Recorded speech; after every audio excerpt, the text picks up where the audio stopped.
मंडळी, लग्नानंतर होईलच प्रेम या मालिकेचा आजचा म्हणजे 18 नोव्हेंबरचा रिव्ह्यू ऐकत आहात आणि आजचा एपिसोड त्यांनी छान दाखवलाय बरं का. नंदिनी घेऊन गेली आहे डब्बा जीवासाठी ऑफिसमध्ये आणि काय झालं ते बघा.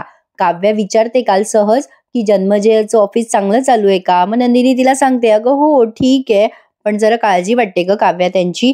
म्हणजे तसं तर ते झोकून देऊन काम करताय, बाबांनी जरा सक्ती केली म्हणून जरा काळजी वाटते त्यांची. अगं काव्या काल पोटभर जेवले पण नाही ग रात्री, म्हणून त्यांच्यासाठी त्यांच्या आवडीचा मशरूम पुलाव करतीये.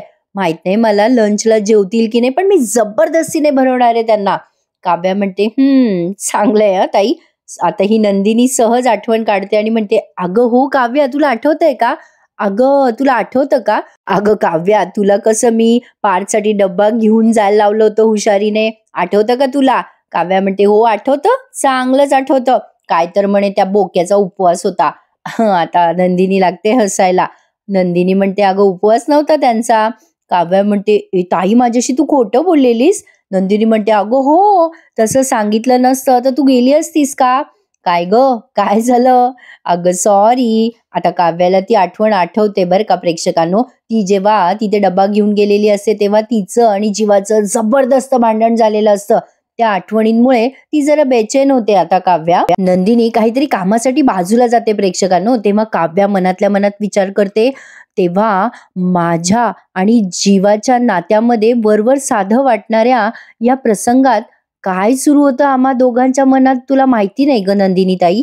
आणि तुला ते कळू पण नाही कधी. इकडे या मायलेकीच्या उचापती चालू झाल्यात. आपण मालिकेच्या कॅरेक्टर बद्दल बोलतोय. रम्याने ते लॅपटॉपवर 8 सेकंदाचा व्हिडिओ लावलाय. आता त्यांना असं वाटतंय की 8 सेकंदात सगळं काही रिव्हील होईल. रम्या म्हणते ए आई, आता या 8 सेकंदात माझं आणि पार्थचं भविष्य डिसाईड होणार आहे. आई, आपल्याला जर काही सॉलिड सापडलं ना तर मी पार्थकडे जाईल आणि त्याला सांगेल की बघ काव्याचे पराक्रम बघ. स्वात्या म्हणतात ए बाई, जरा बडबड बंद कर. ते पेनड्राईव्ह मध्ये काय येते बघू आपण, प्ले कर. आता यांना काही दिसलेलं नाहीये बरं का प्रेक्षकांनो. आता सुरुवातीला यांना फक्त काव्या दिसते बरं का, तिथे टेबलवर बसलेली. आता रम्या विचार करते आता आता हिचा बॉयफ्रेंड दिसेल दिसेल. स्वात्या म्हणतात गप्प बस. ए रम्या, ते फुटेज बघू दे ग, दिवा स्वप्न बघणं बंद कर. आता काव्या तिथे बसलेली आणि मनाशी काहीतरी बोलतीये. एवढंच काय ते या दोघींना दिसलंय बरं का. आता रम्या विचार करते अरे इच्छा, बंद कसं काय झालं? 8 सेकंद संपली का? रम्या म्हणते नाही थांब थांब, मी पुन्हा प्ले करून बघते. आता रम्याने पुन्हा लावलं ते फुटेज. आता पुन्हा तिला तेवढंच दिसतं की तिथे काव्या बसलेली आहे आणि तिकडनं कोणीतरी येतंय. आता काव्या काहीतरी बोलत असते मनाशी आणि पुन्हा ते फुटेज पॉज होऊन जातं, म्हणजे थांबतं. स्वात्या वैतागून म्हणतात काय ग रम्या, पुन्हा पुन्हा बंद होतंय ते. काय ग रम्या, या फालतू फुटेजसाठी त्या पोराला एवढे पैसे दिले का? रम्या त्या मुलाला फोन लावते आणि त्याला खूप ओरडते. काय रे हे बावळट, आम्ही काय तुला मूर्ख वाटलो का? डाटा रिकव्हर करून देतो म्हणून फुशारक्या हाणल्या आणि काय दिलंय हे फुटेज? रम्या आणि वसवात्या वैतागतात. वसवात्या म्हणते शी, फालतू वेळ वाया घालवला, काही सापडलं नाही त्या पेनड्राईव्ह मध्ये, नुसती ती काव्या दिसली. आता रम्या म्हणते आई, त्या पेनड्राईव्ह मध्ये काव्यासोबत नक्कीच काहीतरी घडलंय, म्हणून तर ती बाई म्हणत होती ना मामीला पेनड्राईव्ह बघ पेनड्राईव्ह बघ म्हणून. आता ते सगळं आठवून करून दिलं आपल्याला, म्हणजे ती सुनीता आली होती ना, मानिनीची मैत्रीण, ते सगळं सीन पुन्हा आपल्याला रिकॉग्नाइज करून दिला इथे. आता या दोघी मायलेकी ठरवतात सुनीतालाच गाठायचं. म्हणजे वसू आत्याच्या डोक्यात आयडियाची भन्नाट कल्पना आली आहे. वसू आत्या म्हणतात रम्या, एक काम करूया, आपण त्या बाईलाच शोधूया. या पेनड्राईव्ह मध्ये काय होतं ते तिच्याकडनंच कळेल ना. रम्या म्हणते आई, काय करेक्ट बोललीस. अगं आपण आधीपासूनच त्या बाईला शोधायला हवं होतं, उगाच या पेनड्राईव्हच्या मागे लागून टाइमपास केला. वसू आत्या म्हणतात एकदा का ती बाई सापडली ना रम्या, की मग आपल्याला सगळं कळेल या पेनड्राईव्ह मध्ये काय सिक्रेट झालंय काव्याचं रेकॉर्ड ते. आता रम्या म्हणते आई, सहजासहजी आपल्याला मामी सांगणार नाही त्या बाईबद्दल. हे आई, एक काम कर, मी रेडी होते, ऑफिसला जाते आणि तोपर्यंत तू त्या बाईचा शोध कसा घ्यायचा ते जरा विचार कर आणि ठरव. साम दाम दंड भेद वाटेल ते वापर, पण तू त्या बाईचा शोध घे. आजचा दिवस संपायच्या आज शोध घे. त्या बाईचं नाव तरी आपल्याला कळायला पाहिजे बरं का. आता या दोघींना अजून काही माहिती नाहीये बरं का प्रेक्षकांनो, पण लागले आता खणायला. रम्या ऑफिससाठी निघून जाते आणि वसवात्या विचार करतायत की आता काय करावं बरं. आता यांच्या घरातल्या सर्वंटला त्यांनी पकडलंय. इथे मध्ये सुनीताचा एक छोटासा सीन दाखवला. सुनीता मोबाईलवर काहीतरी बघत असते, तेव्हा तिची सर्वंट म्हणते मॅम, तुम्ही दिवाळीला काढलेले फोटो नाही शेअर केले. सुनीता म्हणते अरे हो, तुम्हा सगळ्यांचेच फोटो काढले होते ना. आता ती मुलगी म्हणते, "हो ना मॅम, मी टॅग करणार होते तुम्हाला, म्हणजे सोशल मीडियावर शेअर करून आपल्या कॅफेची पण पब्लिसिटी होईल ना. मॅम मला शेअर करा फोटो." सुनीता म्हणते, "बरं, बरं. चल मी पाठवते तुला फोटो." सुनीता आता मोबाईलमध्ये बघत असते ते सगळं, तेव्हा तिच्या मोबाईलमध्ये ते फुटेज आहे बरं का प्रेक्षकांनो. आता ती सहज जीवाचा फोटो बघते आणि तिला आठवतं, की हा काव्याचा बॉयफ्रेंड आहे. म्हणजे तिने फोटो काढला असतो ना, तिथे मीटिंगला आलेला असतो जीवा तेव्हा त्या सरांसोबत. आता ते सगळं सुनीताला आठवतं आणि ती विचार करते, की मानिनीने सनकन आपल्या कानाखाली हाणली होती आणि आता नुसता तो जीवाचा फोटो ती सुनीता बघत असते. एवढंच काय तो सीन दाखवला. इकडे वसू आत्याबाई आल्या आहेत बरं का, त्यांच्या घरातल्या बाईशी बोलायला आणि म्हणतात, "कशा काय ग आशा, नीट करतेस ना काम?" ती आशा म्हणते, "असं का बोलताय हो आत्या?" आता वसू आत्या म्हणतात, "अगं असंच विचारलं, बाकी सगळं ठीक आहे ना तुझ्या घरी?" आशा म्हणते, "हो सगळं ठीक आहे ना." या वसू आत्या उगा गोड गोड बोलताय बरं का मंडळी.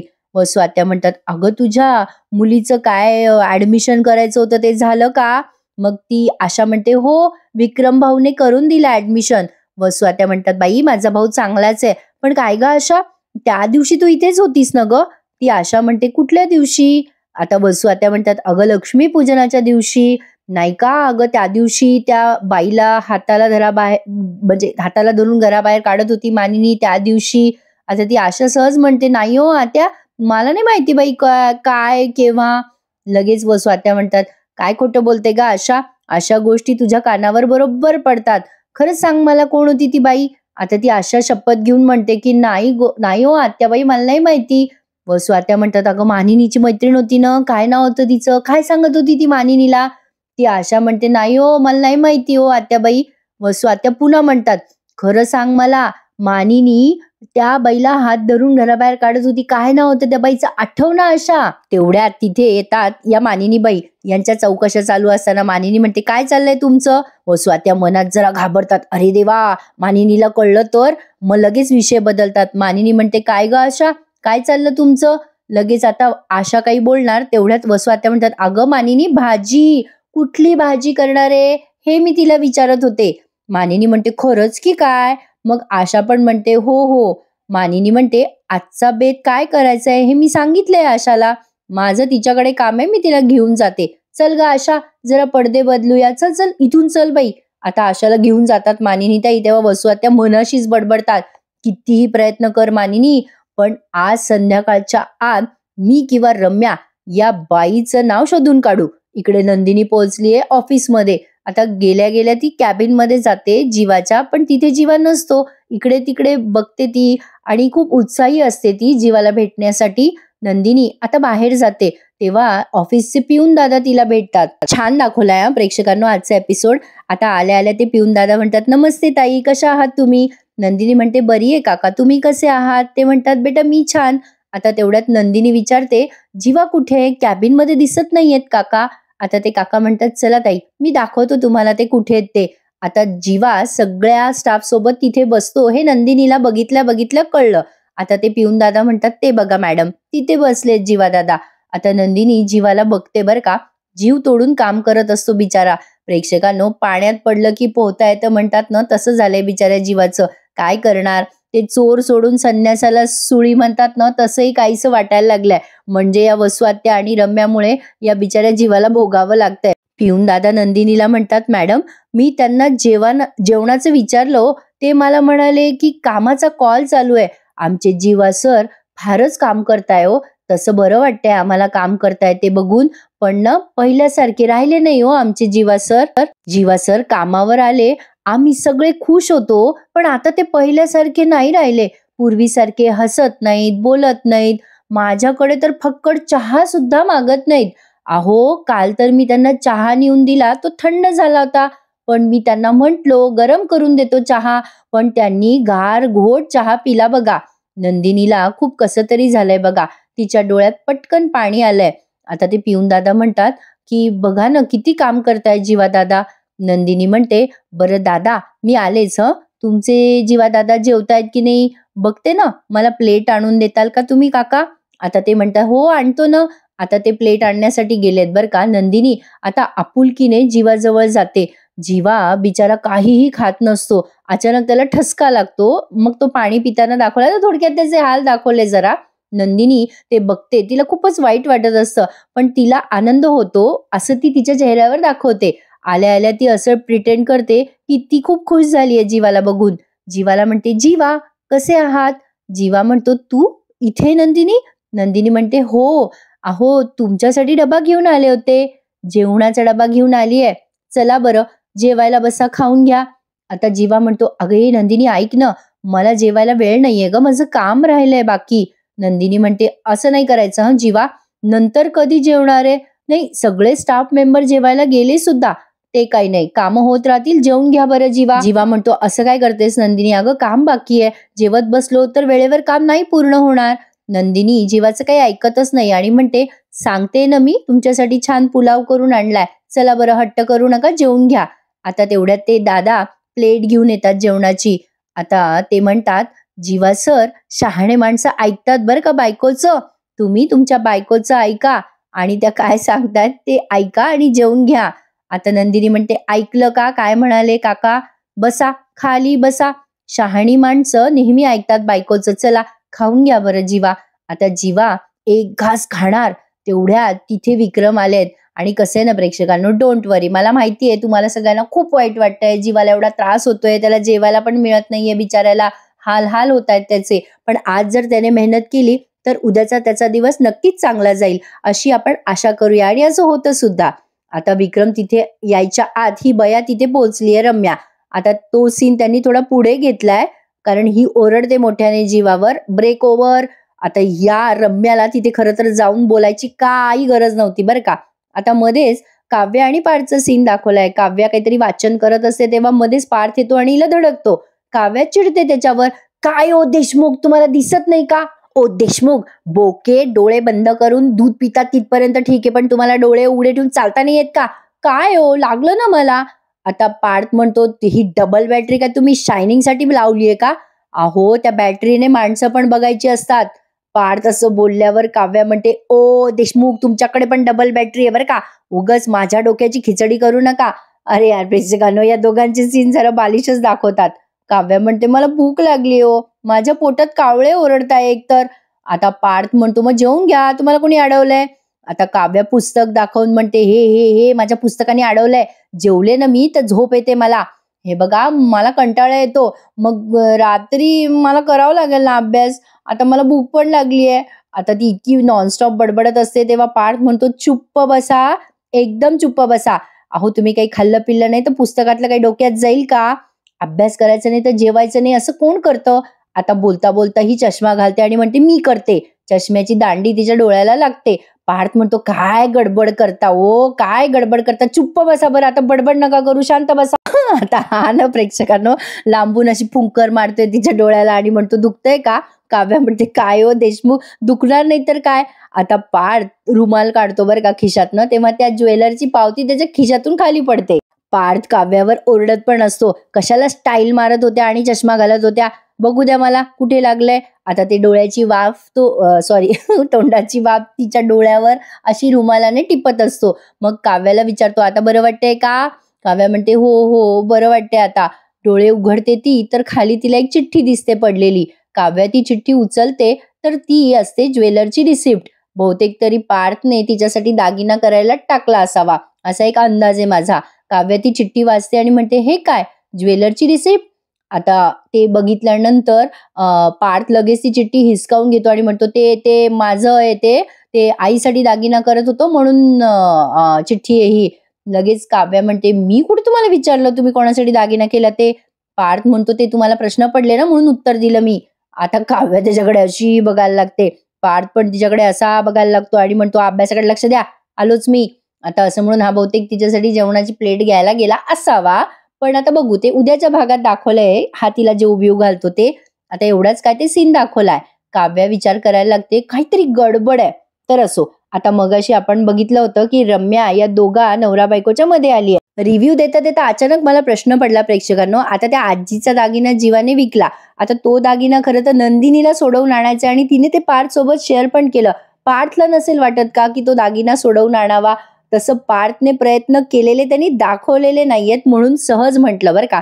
तर असो, आता ही रम्या उगाच मध्ये मध्ये करते बरं का. हा जीवा तिथे जेवणार असतो बिचारा, तर रम्या येते आणि म्हणते, काय हे नंदिनी, इथे बघ ब्रेक ओव्हर झालाय. आता घड्याळ दाखवते ती नंदिनीला.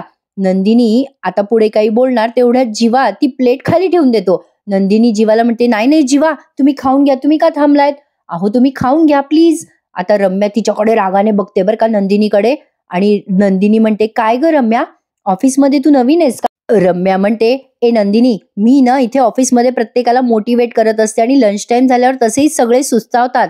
त्यांना जागं करावं लागतं, लंच टाइम संपलं अशी आठवण करून द्यावी लागतं. नाही, काही लोकांचा लंच टाइम संध्याकाळची चहाची वेळ झाली तरी सुरूच असतो. असा ती टोमणा मारते जीवाला मुद्दाम. नंदिनी म्हणते, वा ग वा, तुझं डेडिकेशन बघून छान वाटलं हं रम्या, पण काय ना, दिसेल त्या माणसाला बोलत नाही सुटायचं तोंड दिलंय म्हणून. अगं तू ज्या अधिकाराने बोलतेस ना, म्हणजे मला पूर्ण खात्री आहे की आपला स्टाफ तसा नाहीये ऑफिसमध्ये. सगळे डेडिकेटेड आहेत. आता स्टाफ नंदिनीकडे बघून स्माइल करतो. नंदिनी पुढे म्हणते, राहिला प्रश्न जीवांचा, तर डेडिकेशन त्यांच्या रक्तात आहे. त्यांच्या भावाचा, त्यांच्या वडिलांचा आदर्श घेतात ते. आणि काय ना रम्या, जेवढं मी त्यांना ओळखते ते त्यांचं काम चोखच करतात बरं. रम्या म्हणते, हो दिसतंय ना, दिसतंय. नंदिनी म्हणते, काय दिसतं ग तुला? अगं आजचा लंच टाइम त्यांनी काम करण्यात घालवला रम्या. अगं ते पूर्ण वेळ काम करत होते लंचच्या वेळेत सुद्धा. माझ्या डोळ्याने बघितलंय मी, तुला दिसलं नाही का ते? रम्या बहीण आहे ना या जीवाची, अशी का वागते प्रेक्षकांनो, एवढं पण तिला सेन्स नाही का? असो. नंदिनी म्हणते, काय ग रम्या, अगं पोटात भुकेचा खड्डा पडणार नाही का? तुझ्या पण पडतो ना. अगं ते जेवले नाहीयेत आज. सकाळी सुद्धा ऑफिस उघडायच्या आत ते इथे होते. ब्रेकफास्ट न करता त्यांनी कामाला सुरुवात केली आहे. साहजिक आहे, भूक तर त्यांना लागणारच. भूक भागवायची म्हणून 4 बिस्किटं कशीबशी तोंडात कोंबताय आणि पाणी पितायत ते. आता जीवा त्या नंदिनीला म्हणतो, जाऊ दे ना नंदिनी, तू कुठे तिच्याशी बोलत बसली आहेस? नंदिनी म्हणते, नाही हं जीवा, असं कसं, कोणीतरी बोलायलाच पाहिजे ना. हे बघा, तुम्ही सकाळचे उपाशी आहेत.